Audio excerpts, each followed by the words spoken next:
Ready for a story about a bug? Don't worry, it's good bugs. It's the bugs we all like, butterflies. Now, I know that you've heard the analogy of the butterfly and the metamorphosis and the breaking itself down in order to become something new a million, trillion, gazillion times. This is not quite that. It's close, so bear with me, but it's not quite that. A couple of years back, you guys all know that I raised these swallowtail caterpillars. I'm obsessed with it. It's like my favorite thing in the world. So every summer, I get caterpillars that show up on my dill and my parsley and my fennel, and I get obsessed with making sure that they have enough food. And oftentimes I will scoop them up and put them in the butterfly tent so that that way I can make sure that the cocoons hatch and that we get more butterflies out into the world. Um, every now and then, especially towards the very end of the summer, sometimes these swallowtail caterpillars will cocoon and then they will not hatch for the remainder of the winter. So I will scoop up their cocoons, as I've mentioned, and put them in the butterfly tent, and they will sit there the entire winter long. I was talking with a client who's in one of these moments of rest, relaxation, pausing, being in a place of open contemplation to figure out what's next for her. And she's also a caterpillar enthusiast. She does monarch caterpillars, which is like my next big endeavor. Can't wait. And we were talking about the cocoon process and how exciting it is. And I was telling her about how I have these three swallowtail caterpillar cocoons right now that aren't doing anything and won't do anything at this point. They are done. They are going to stay in their cocoons over the entirety of the winter. And once the conditions are right again in the spring, then they will emerge.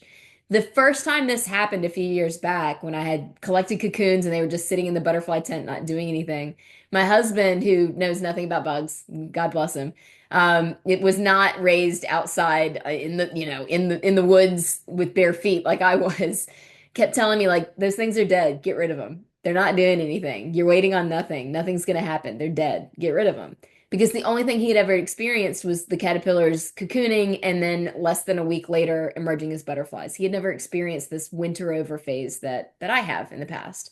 And so I would laugh and I would say, yeah, okay, just you wait. Just you wait, because we're going to have butterflies and you're going to be eating your words. And sure enough, in the spring, before we actually moved to this house, it was the week that we were moving, it might have even been the day of. He called me out and he said, your caterpillars have hatched. We've got butterflies. I said, I knew it. I told you. I told you so. It's one of those few I told you so moments that I get to relish in.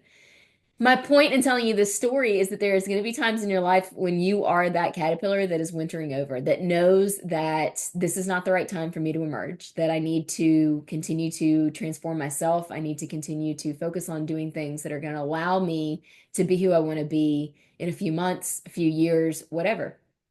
And you can't listen to the people around you who don't understand your circumstance, who are telling you it's you got to quit, that's not working, that's done, you're dead, whatever, right? You can't listen to those people.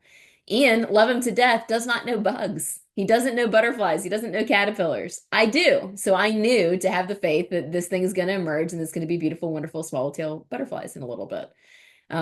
If the butterflies, so to speak, had listened to Ian, they would have given up and they would have never emerged.